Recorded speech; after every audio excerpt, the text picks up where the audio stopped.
Bem, irmãos, nós estudamos sobre a salvação eterna. Os irmãos têm alguma dúvida daquilo que foi visto na pregação ou não? Levanta a mão aí os que têm dúvida. Ou tem dúvida e fica sem jeito de perguntar. Eu acho que todos têm, né? Só não estão com... Não, acredito que todos aqui devem ter compreensão disso. Só que eu vou complicar um pouco, né, o meio do campo.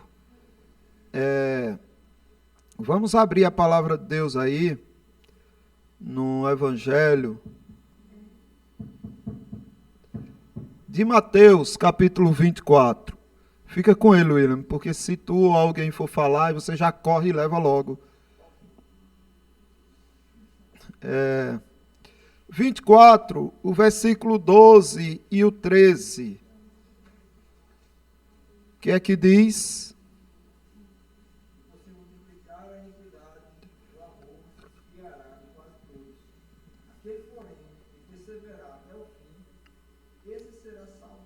Então, não depende da sua perseverança ou não, irmãos.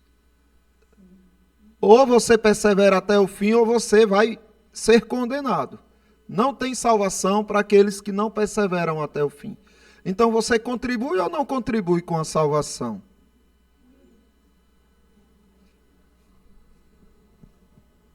Para essa pergunta, tem que perseverar até o fim para ser salvo? Sim, tem que perseverar. Só que quem garante essa perseverança não é a força humana, não é o ser humano que vai conseguir se manter perseverante com sua própria força e sua própria habilidade. E sim o Senhor que vai sustentar ele até o fim, o Senhor que vai garantir essa perseverança. Muito bem, Divaldo, muito bem. A pergunta que eu faço é o seguinte: mas isso que Deus está garantindo e proporcionando a essa pessoa tem participação? Ou é Deus fazendo por ele, ou é ele fazendo em Deus, ou Deus fazendo nele? Ou seja, é algo do próprio crente, é uma resposta, uma ação, uma constância do próprio crente também. Como é que isso funciona? Deus, ele concede a força e você usa essa força, ou Deus faz por você aquilo que ele está pedindo que você faça?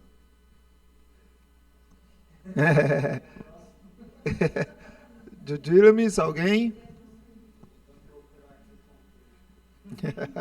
Então, vamos analisar, porque vê só que coisa interessante aqui, você abrindo no Evangelho segundo Lucas, o versículo 19. O que é que diz aí o versículo 19 do Evangelho, não, capítulo 21, versículo 19, do Evangelho segundo Lucas?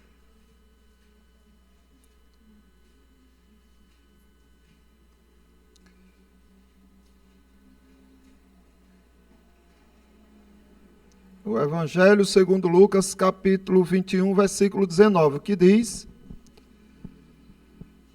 Pega aí, Divaldo, o microfone. É na vossa perseverança que ganhareis a vossa alma. Veja, é interessante que Jesus Cristo, apesar da gente saber que é Deus que persevera por nós, Jesus Cristo não está dizendo assim, é na perseverança de Deus com vocês que vocês ganharão a alma de vocês. Não, ele está dizendo que é na tua perseverança. Na tua perseverança você ganha a sua alma. Então é como se Jesus Cristo dissesse que é algo teu também. Deus age e age, mas é algo teu também. Só que se você olhar nesse versículo, o versículo anterior diz o quê?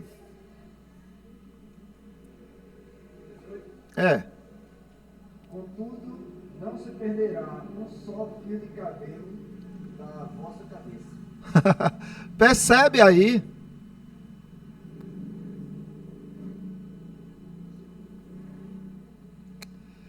Percebe? Pode falar, Dudu.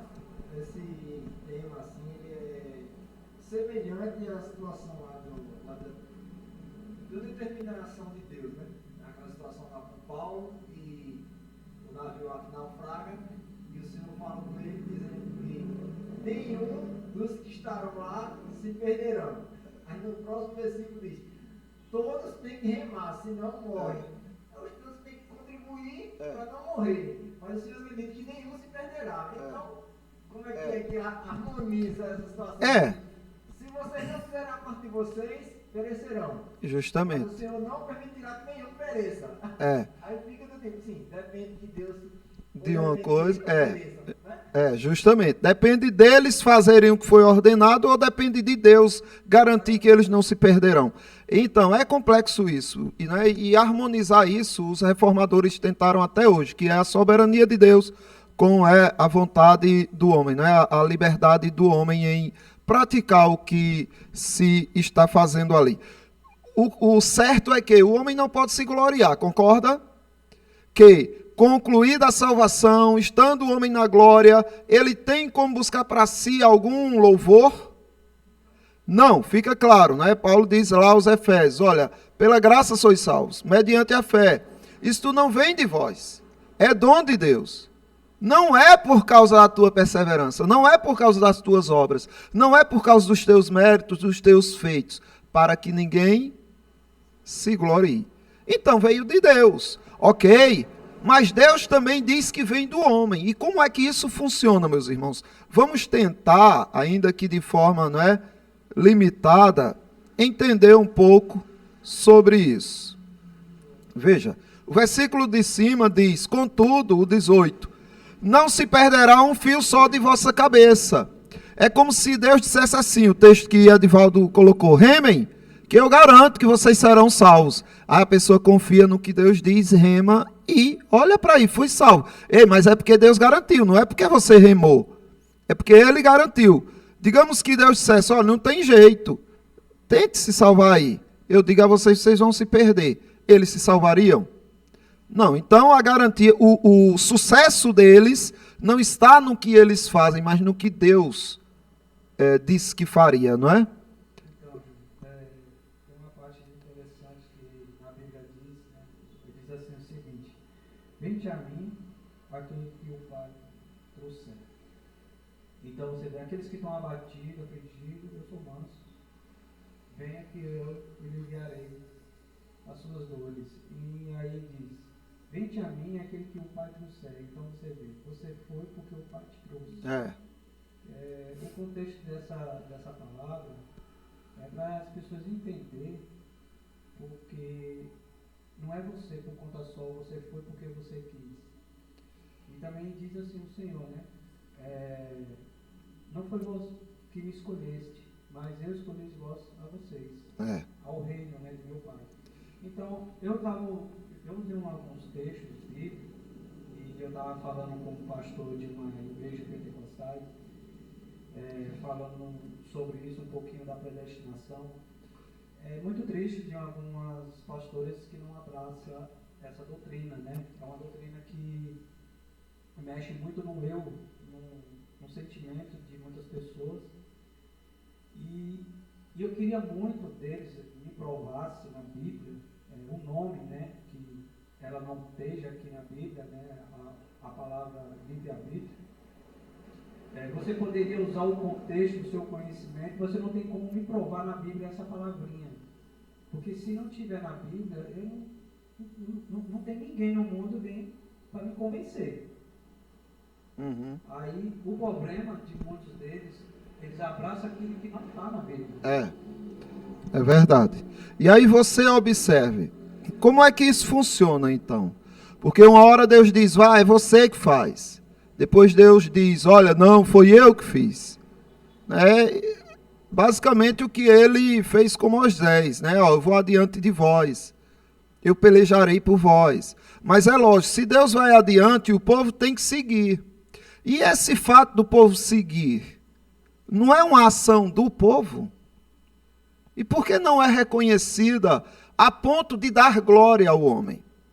Veja, o que aconteceu conosco em Adão.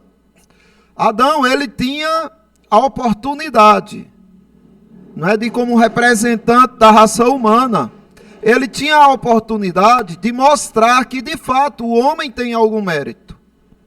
Porque ali Deus disse, olha, você é que vai escolher se você obedece ou se você desobedece. Se você obedecer, méritos para você, vida, prosperidade e tudo mais. Se você desobedecer, desgraça, maldição para você, fracasso. Ele desobedeceu. Consequentemente, todos aqueles que nascem de Adão e Eva, que vieram de Adão e Eva, herdaram essa essência de Adão, essa natureza de Adão. Quando essas pessoas pecam, elas estão cometendo o próprio pecado, mas elas estão confirmando o que o seu pai Adão fez. Elas também estão, Adão está trabalhando nela de certa forma. Ou seja, é a força de Adão confirmando a natureza que elas adquiriram. Então é a natureza dela junto com o pecado de Adão. O pecado original junto com os teus pecados de escolha. Então há essa união entre Adão e você. Quando Cristo te salva, o que é que acontece? Tratando-se da natureza do ser humano. O que acontece na natureza do escolhido que foi salvo, que Cristo salvou?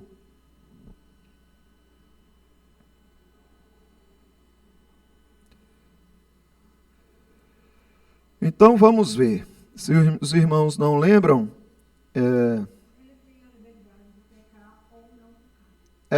ele recebe novamente, agora tem que falar, né, Jelanita?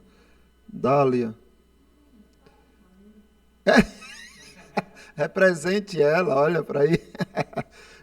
Jelan diz que eles têm a liberdade de pecar e não pecar. Ou seja, Cristo restaura neles essa condição.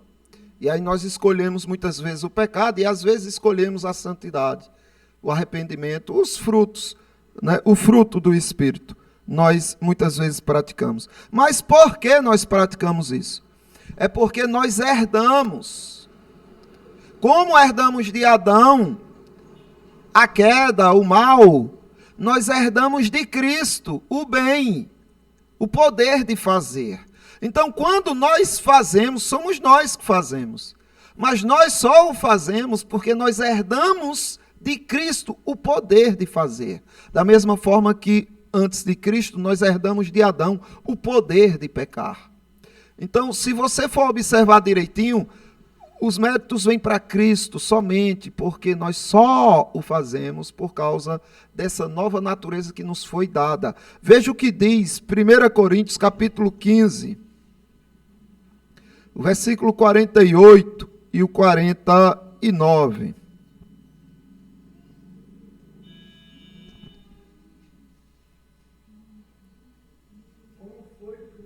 Não, tem que pegar o relato. Como foi o primeiro homem no terreno, 1 Coríntios 15, 48 e 49. É isso aí, vai. Como foi o primeiro homem no terreno, tais são também os demais homens terrenos. E como é o homem celestial, tais também os celestiais. Dá uma pausa aí, percebem?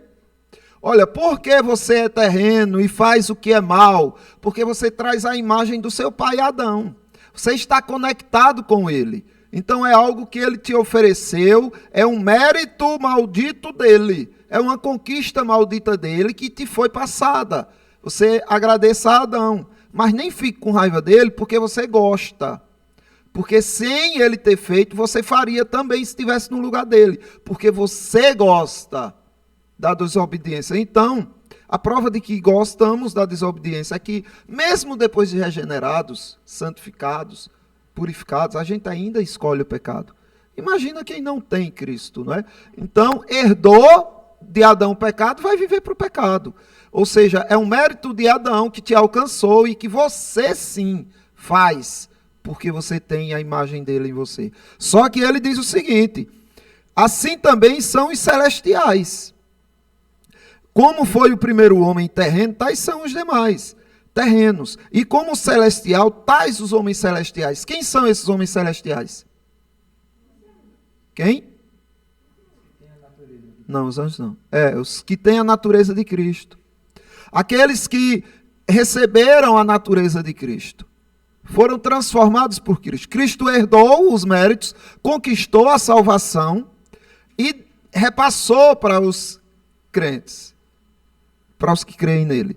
Consequentemente, eles agora têm a natureza de Cristo em si. Então, quando eles fazem o que é bom, não é tanto eles, é a natureza de Cristo agora neles. É impossível eles não fazerem. Veja só o que diz o 49. E assim, como trouxemos a imagem do que é terreno, devemos trazer também a imagem do celestial. Entenderam? Está em nós a imagem do celestial. Eu consigo. Consegue? Palmas para tu, palmas para você não. Porque você só consegue porque ele está aí dentro de você. Porque ele mudou você. Senão você não faria. Ia falar, Janita? Não, é porque eu lembro sempre de uma situação que a gente costuma dizer assim, nunca diga nunca, né? Nessa situação você pode dizer nunca para você. É verdade, muito bem. Nessa você diz, olha, eu nunca teria capacidade. Eu nunca vou ter capacidade. Porque você tem convicção de que o que mudou tudo foi ele e não você. Né? Foi algo que veio de fora para dentro, não foi algo de dentro para fora. Aí veja só que interessante, é por causa disso que Paulo fala assim, na Epístola aos Gálatas, capítulo 2, o versículo 20. Leia bem alto aí para estrondar as muralhas do universo. Logo, já não sou eu quem vive, mas Cristo vive em mim. E esse viver que agora tenho na carne, vivo pela fé no Filho de Deus, que me amou e a si mesmo se entregou por mim. Percebe? Essa é a vida do cristão. Quem é que está fazendo isso tão belo? É Egelane? Não, é Cristo vivendo em Egelane. É Cristo vivendo em Edivaldo, é Cristo vivendo em Cristiana, em Maria da Luz, em vocês. Então, não tem do que a gente se gloriar, porque se tira Cristo, o que é que fica? Adão, a carne, a velha natureza, maldições, pecados, os pés velozes para derramar sangue, só fica o que não presta. Por causa de Cristo em você, aí você faz tudo o que Deus te pede. Por isso, recomenda o apóstolo João na sua primeira epístola. Capítulo 2, versículo 6. O que é que diz? Sim, primeira epístola de João, capítulo 2, versículo 6. Vamos terminar com esta passagem.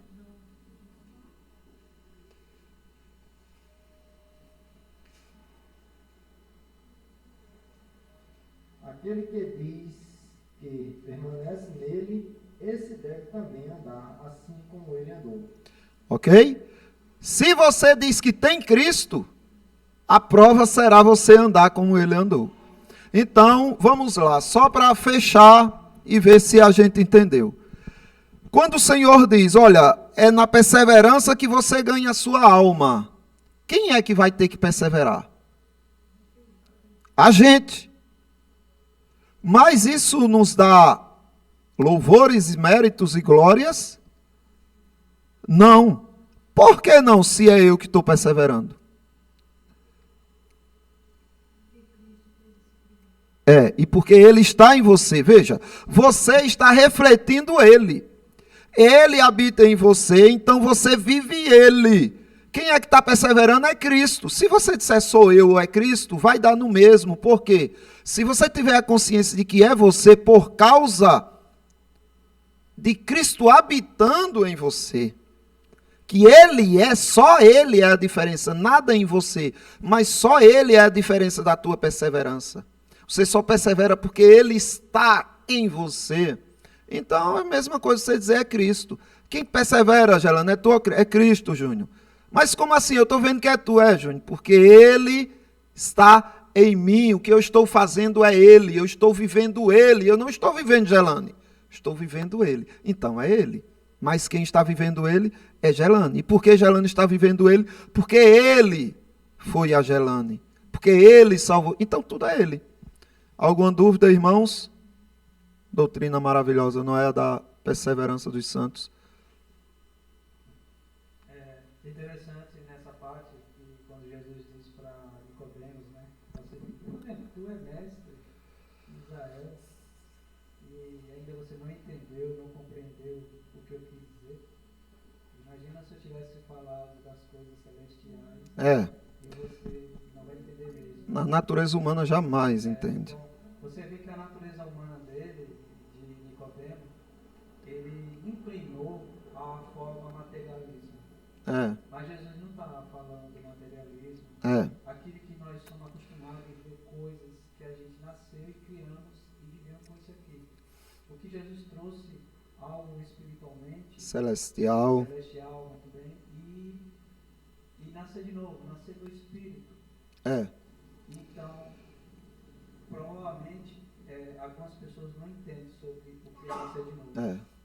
Nascer do Espírito. Como é que eu posso nascer do Espírito? Da mesma forma que você nasce biologicamente, fisicamente, é como nascer do Espírito. Foi você que escolheu nascer fisicamente? Não. Você não escolheu o pai que ia ter, a mãe que ia ter, o dia que ia nascer. Você não escolheu nada referente ao teu nascimento. Assim é quem nasce do Espírito. O vento sopra para onde quer, você ouve a voz dele, mas você não sabe de onde ele veio e nem para onde ele vai. Assim é o que nasce do Espírito. Quem manda é o Espírito. Vai nascer. Nasceu, vai viver assim. Por quê? Porque eu sou poderoso para te guardar de qualquer tropeço e de te capacitar, não é? Que é como Paulo diz aos Filipenses: aquele que começou a boa obra em vós, estou plenamente certo de que aquele que começou a boa obra em vós há de completá-la até o dia de Cristo Jesus. Não é? Então é uma garantia dele, porque Cristo está fazendo em você toda essa transformação, tá? Alguma pergunta, questionamento? Eu estava vendo a Bíblia desse e achei interessante quando Jesus fala para Jeremias, ele diz assim o seguinte: antes de você entrar no ventre da tua mãe, eu te conhecia. O que significa isso para nós, aqui na igreja? Primeiro de tudo, Deus conhece os deles. Então, antes de entrar no ventre das nossas mães, ele sabia o que ele ia ter ali, uma coisa mais importante. O problema é que a mente humana, ela é totalmente corrompida com coisas materialismo. E se a gente parasse um pouquinho, a gente analisar o contexto da Bíblia fala tudo de uma forma espiritual. Então poucas pessoas não entendem o que entende não. O homem natural nem entende nem aceita as coisas do Espírito. Irmã Maria, nos conduza em oração.